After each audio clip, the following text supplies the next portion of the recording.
स्वागत है आपका एग्जाम बुक चैनल में। दोस्तों, जैसा कि मैंने आपसे कहा था कि डीजी भर्ती बोर्ड ने ये बोला है कि 2244 वैकेंसी आ रही हैं असिस्टेंट रेडियो ऑफिसर, सहायक रेडियो ऑपरेटर, और भी इसमें साथ ही रेडियो विभाग में जो है कई सारी वैकेंसीज हैं। तो एजुकेशन क्वालिफिकेशन क्या होती है, सिलेबस क्या है, कौन फॉर्म भर सकता है, क्या होता है, पेपर में क्या आता है, क्या मतलब सब कुछ मैं इस वीडियो में बताऊंगा। एंड तक देख लेना, हो सकता है किसी का इसमें कल्याण हो जाए। बाकी मैंने आपको बताया कि बहुत ही अच्छी, बहुत ही प्यारी जॉब है, जिंदगी आपकी बहुत स्मूथ चलेगी, वर्दी भी आपको मिलती रहेगी। दूसरी बात यह है कि इसके रेडियो ऑपरेटर करता क्या है और इसका क्या वर्क होता है, इसके लिए मैं डिफरेंट वीडियो बनाऊंगा। इसमें सिर्फ मैं आपको बताऊंगा एजुकेशन क्वालिफिकेशन क्या है, कौन फॉर्म भर सकता है, सिलेबस मतलब इसमें क्या, पेपर में क्या आता है। ठीक है, तो चलिए शुरू करते हैं कि इस आपका जो है जो वैकेंसी आई। सबसे पहले हम ये देख लेते हैं कि जो रेडियो विभाग होता है उसमें कौन कौन से पद होते हैं। ठीक है, देखिए रेडियो विभाग जो होता है उसमें सबसे नीचे वाला पद होता है, उसको कहते हैं कर्मचारी, कर्मशाला कर्मचारी। ठीक है, इसको वर्कशॉप हैंड भी बोला जाता है। उसके बाद होता है सहायक परिचालक, जिसको कि असिस्टेंट रेडियो ऑपरेटर बोला जाता है, ये वाला जो पद है। फिर है प्रधान परिचालक, हेड ऑपरेटर बोला जाता है। प्रधान परिचालक यांत्रिक, मैकेनिकल, ये दोनों पद सेम है लेकिन जो है वर्क अलग हो जाता है इनका। फिर है रेडियो उपनिरीक्षक, सब इंस्पेक्टर्स जो होते हैं रेडियो विभाग में वो, और फिर रेडियो निरीक्षक होते हैं। एक चीज ध्यान रख लीजिए, पॉइंट नंबर 4 और पॉइंट नंबर 5, ये दो पद जो होते हैं ये रेडियो विभाग में हमेशा प्रमोशन के थ्रू ही बनाते हैं। इसमें डायरेक्ट एंट्री नहीं होती, जैसे कि पुलिस में नॉर्मल जो सब इंस्पेक्टर्स की वैकेंसी आती है, उपनिरीक्षक गोप जो आपका जो उपनिरीक्षक जो नागरिक पुलिस का होता है, तो उसके लिए वैकेंसी जो है वो डायरेक्ट एंट्री निकलती है। लेकिन रेडियो विभाग में आपकी ये 3 वैकेंसियां निकलती हैं जो कि अनाउंस्ड हैं 2244 में, यही 3 वैकेंसियां आपकी आएंगी। इतना आप समझ गए। बार बार मुझसे मत पूछना कि सब इंस्पेक्टर की आती है, मैंने बता दिया सब इंस्पेक्टर की रेडियो विभाग में, और इंस्पेक्टर की ये सब प्रमोशन से बनाए जाते हैं, इनके लिए आपकी वैकेंसीज नहीं आती। अब बात करते हैं धीरे धीरे कि वर्कशॉप हैंड क्या, हम इसका मतलब क्या इसकी एजुकेशन क्वालिफिकेशन है, हेड ऑपरेटर की क्या है, और आपका जो है ऑपरेटर की क्या है। उससे पहले मैं आपको एक जानकारी देना चाहता हूं। 1 फरवरी से बैच स्टार्ट हो रहा है यूपीएसआई, यूपीएसआईएम, आरपीएफ, आरपी, जितनी भी वैकेंसीज हैं उन सब के लिए। इसमें ये सब्जेक्ट हैं, crisp material, content, targeted material आपको दिया जाएगा वीडियो क्लासेस और पीडीएफ नोट्स के माध्यम से। जिनको ज्वाइन करने के इच्छुक हैं, जो सीरियस कैंडिडेट ही मुझे कांटेक्ट करें। इन 2 वैकेंसी, ये दो जो नंबर हैं इन पे आप कांटेक्ट कर सकते हैं और इन पे आप व्हाट्सएप भी करके पूछ सकते हैं। ठीक है, बाकी मैंने सब्जेक्ट यहाँ बता दिए। अब सबसे पहले देखते हैं कर्मचारी, कर्मशाला कर्मचारी जो होता है, जो वर्कशॉप हैंड होता है। ठीक है, इसकी वैकेंसी भी है। इसमें बोल रहे हैं कि सबसे पहले तो आपको इंटरमीडिएट परीक्षा मतलब 12th आपको पास होना चाहिए, 12th पास होना चाहिए। उसके साथ साथ आपको जो है एवं जो है आपके आईटीआई की डिग्री आपके पास होनी चाहिए। आईटीआई की किसमें, इलेक्ट्रॉनिक कम्युनिकेशन में, इलेक्ट्रिकल में, कंप्यूटर साइंस में, इंफॉर्मेशन टेक्नोलॉजी में, रेडियो एवं टेलीविजन में, इलेक्ट्रिक सप्लाई एंड मैन्युफैक्चरिंग में, रेफ्रिजरेशन में, मैकेनिक इंस्ट्रूमेंट में, मैकेनिक इलेक्ट्रॉनिक्स में, कंप्यूटर ऑपरेटर एवं प्रोग्रामिंग असिस्टेंट ट्रेड में आपके पास प्रमाण पत्र होना चाहिए। ठीक है, यहीं पर मैं एक चीज बता देना चाहता हूं, बीटेक जो लड़के हैं जो कि इन स्ट्रीमों में हैं वो भी आंख बंद करके फॉर्म भर सकते हैं, तो इसलिए तैयार हो जाइए। ठीक है, अब दूसरा जो है सहायक ऑपरेटर है, ये बहुत ही इंटरेस्टिंग चीज है। क्या है, इसमें इन्होंने कहा है कि जिनके पास ये सारी डिग्रियां हो ये भी चल जाएगा, और उसके बाद अगर किसी के पास फिजिक्स और गणित, फिजिक्स और मैथ्स अगर उसके पास इंटरमीडिएट में रहा है तो वो असिस्टेंट रेडियो ऑपरेटर की जो जॉब है वो इसको भर सकती है। और मैं इतना जानता हूं कि साइंस साइड से 12th लाखों बच्चों ने करके रख रखी होगी, तो दोस्तों तैयार हो जाइए, बहुत ही बढ़िया नौकरी है, प्रमोशन बहुत जल्दी मिलता है इसमें। सब इंस्पेक्टर आप बहुत ही जल्दी बन जाओगे, 7-8 सालों में सब इंस्पेक्टर आप बन जाओगे आराम से। ठीक है, उसके बाद आते हैं जो ये प्रधान परिचालक मतलब हेड ऑपरेटर के बारे में बात कर रहे हैं, यांत्रिक, इन दोनों के बारे में।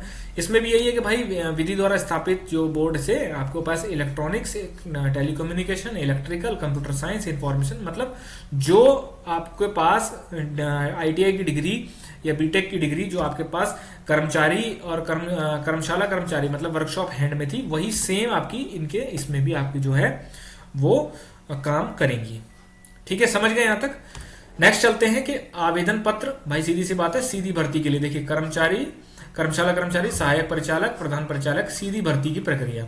इसमें सिंपल सी बात है, आपको फॉर्म भरवा लिया जाएगा, तो इसको ज्यादा पढ़ने की जरूरत नहीं है। मेन बात है लिखित परीक्षा की। लिखित परीक्षा में 400 नंबर का पेपर होता है और 400 नंबर आपके ऑब्जेक्टिव टाइप के होते हैं। सामान्य हिंदी से आपके 100 क्वेश्चन आते हैं, 100 आपके नंबर्स का क्वेश्चन होता है। फिर उसके बाद साइंस और सामान्य ज्ञान। इतना ध्यान रखना है, इसमें 100 नंबर में लगभग 40 क्वेश्चन जो है वो साइंस के आते हैं और 60 क्वेश्चन आपके और नॉर्मल जो जीएस होती है उसके आते हैं। ठीक है, और फिर उसके बाद आता है आपका ये आती है मैथ। मैथ भी आपकी 100, क्योंकि सीधी सी बात है साइंस साइड के लड़के इसमें भर सकते हैं, तो आपके पास जो है 100 मार्क्स का आपका मैथ आता है और 100 मार्क्स का ही आपका जो है ये रीजनिंग जो आएगी वो भी 100 मार्क्स की ही आएगी। ठीक है, ये आपका पेपर इतना समझ में आ गया आपको। इतना ध्यान रखना, जब भी बोर्ड, जैसे विज्ञान भी तो सामान्य ज्ञान का पार्ट है, लेकिन इन्होंने अलग से लिख रखा है। इसका मतलब ये इस पे भी फोकस ज्यादा करेंगे। जैसे यूपीएसआई में संविधान, मूल विधि और सामान्य अध्ययन लिखा हुआ है, उसका मतलब संविधान पर ज्यादा फोकस करने वाले हैं, जो कि पेपर में देख चुके हैं आप। तो ये लिखित परीक्षा हो गई। अब इसमें एक बहुत ही अच्छा एक आपके लिए खुशखबरी भी है और आपके लिए जो है दुख खबरी भी है। क्या है, अब इतना समझ लीजिए। इसमें सेक्शनल कट ऑफ है जो कि 50% है। प्रत्येक विषय में 50% अंक लाने आपको जरूरी है। ठीक है, जैसे यूपीएसआई 2016 वाले में हुआ था, हर सब्जेक्ट में 50% अंक आपको लाने, मतलब इसमें 50 नंबर इसमें लाने जरूरी हैं, 50 नंबर इसमें, 50 नंबर इसमें और 50 नंबर इसमें। मतलब सारे के सारे पोर्शन आपको मजबूत आपके होने चाहिए, तभी ये पेपर निकलेगा। ठीक है, किसी एक में भी चूक गए आपका खेल हो जाएगा। फिर अभिलेखों की समीक्षा, मतलब डॉक्यूमेंट वेरिफिकेशन और जो फिजिकल स्टैंडर्ड मतलब नापतोल होती है, उसमें क्या है भाई, जो मेल है उनके लिए 168 सेंटीमीटर, ओबीसी और आपका जो है वो जनरल, ओबीसी और एससी कैंडिडेट के लिए 168 सेंटीमीटर और एसटी कैंडिडेट्स के लिए जो है 160 सेंटीमीटर। चेस्ट जो है मिनिमम आपके पास 79 और फुलाने के बाद 84 सेंटीमीटर, मतलब 5 सेंटीमीटर का फुलाव जरूरी है। और जो एसटी कैंडिडेट हैं, ठीक है, मतलब वो जनरल, ओबीसी और एससी के लिए 79 मिनिमम, 84 फुलाव के साथ, 79 और 79 से ऊपर कितना भी है लेकिन फुलाव जरूर होना चाहिए। एसटी कैंडिडेट के लिए 77 सेंटीमीटर और 82 सेंटीमीटर फुलाव, मतलब इसमें भी 5 सेंटीमीटर का फुलाव होना चाहिए। नीचे लिख दिया है न्यूनतम 5 सेंटीमीटर सीने का फुलाव अनिवार्य है। ठीक है, ये मैंने गजट में से जो है निकाला है। आप डिस्क्रिप्शन में जो है आप टेलीग्राम ग्रुप का लिंक है, आप उसको जरूर ज्वाइन कर लीजिए। बहुत सारी चीजें वहां पर आपको अवेलेबल होती रहेंगी।